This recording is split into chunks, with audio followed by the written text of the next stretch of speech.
What's going on, guys? It's your boy Jen back again for another Eminence in Shadow Master of Garden video. And for today, let's continue with my chair list. Today, I'm gonna be sharing with you my red chair list. So let us go ahead and take a look at that one. So as stated in my previous chair list for the blue team, they are rated for story, Bushin, and Guild War. And take note that chair lists are pretty much subjective. It varies from person to person. You may agree or disagree with me and it's fine. So take it with a big grain of salt. I'm separating my chair list as per element or as per color because if I do it in one chair list, it will take a very long video. So I do hope you understand. And I also hope you understand that I don't put my chair list on a Google Docs because I want you to watch my video. That's probably one of the main reasons, right? So I apologize for that one. Okay, let's start. We have here Shadow Pest Epsilon, SS tier in story, S tier in Bushin, SS tier in Guild War. Why only S tier in Bushin? There are way better characters to use in Bushin Festival because her kit is not meant for Bushin in my honest opinion. But for story and Guild War, she is one of the best, and since she's a Shadow Pest character, Shadow Festival character, she earned this right because all of them are really darn strong, real darn good. Moving on, another Shadow Pest character which is Shadow Festival Beta. She somewhat falls down now. I base my ratings this one for Shadow Festival Beta based on the JP chair list. She already got power creep in terms of story and Guild War, but in Bushin Festival, man, she's still a top tier. She's one of the best characters to use in PvP in Bushin. That is why she has these ratings, the SS tier ratings. Next we have how do I call this gamma, which is an elegant gamma. Probably a casual gamma, casual old gamma, something like that. I don't know the term, but yeah, she is farmable and she is a pretty good character also. I have her. You've seen her in my home screen. I've used her in my home screen because I'm raising her intimacy. So story S tier, Bushin A tier, Guild War S tier. She can give SP to your teammates, and although her kit is somewhat pretty what do you call this, pretty weird because she is a DPS character that targets randomly, so she does not have a fixed target. She damages targets randomly. That is how her kit works. Moving on, we have Lambda, Trainer Lambda.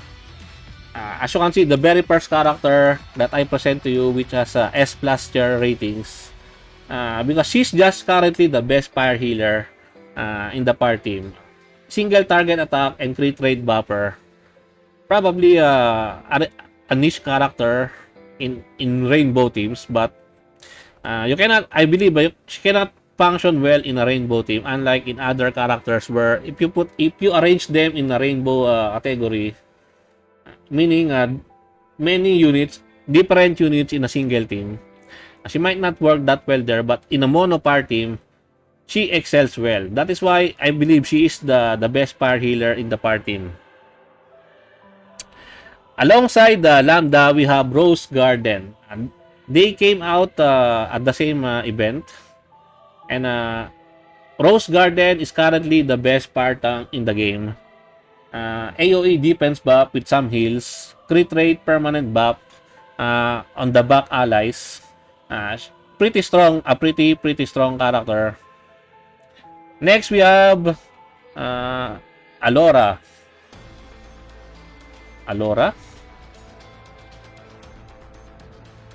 No, I forgot her name. Fuck.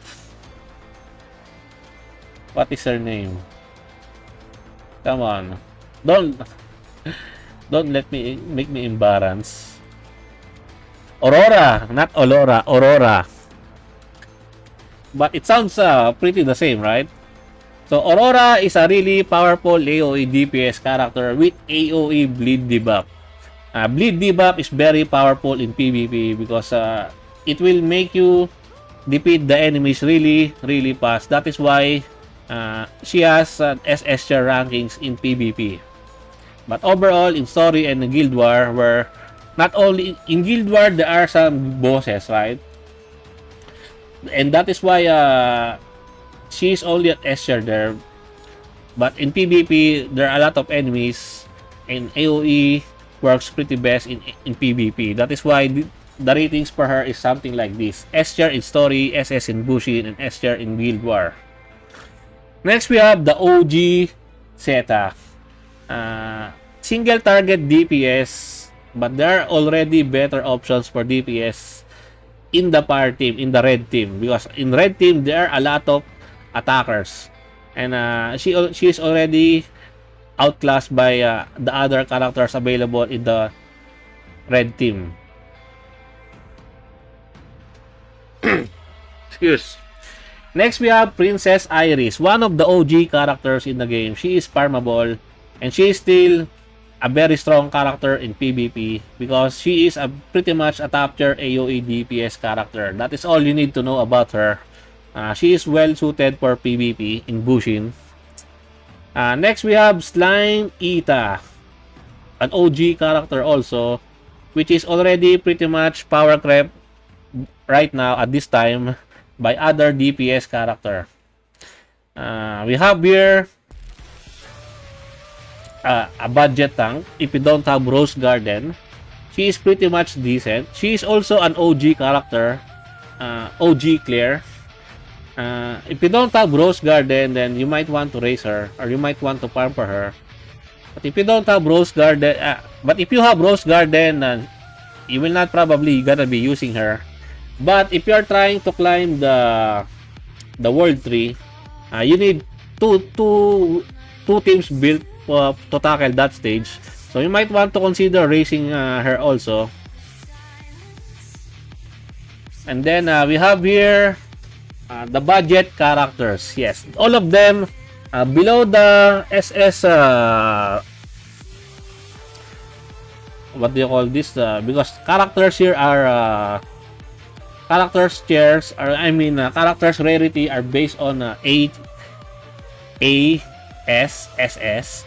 So it kind of hard to determine them in making a tier list. But S ratings, I mean what? I'm confused. S characters and below, like S, A, and B. What the fuck? I'm stuttering.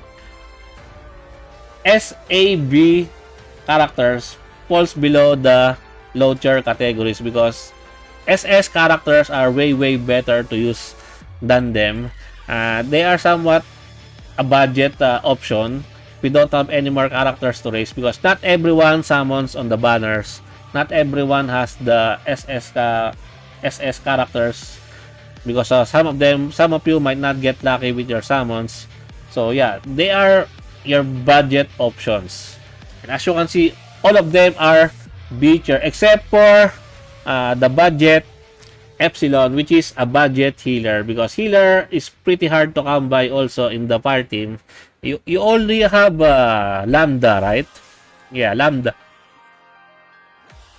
Besides Lambda and this Epsilon, there are no other healers. That is why I think the party is somewhat pretty much the weakest element in the game, in my honest opinion, just because they don't have a really strong budget healer. She's pretty weak. She's pretty weak. But as I've said, if you don't, she's my main healer for the party, mind you guys. I use her a lot because I don't have any other options for my party. But compared to using an SS healer like Lambda, she cannot compete with her. The difference between them is pretty huge. And that's all about for my red character tier list. And I think that's it for me for today, guys. I hope you enjoyed this video. Please leave a like and subscribe. I would really appreciate it if you could help me grow my channel more. And thank you to everyone who are supporting my channel. I appreciate every one of you. Until next time, peace.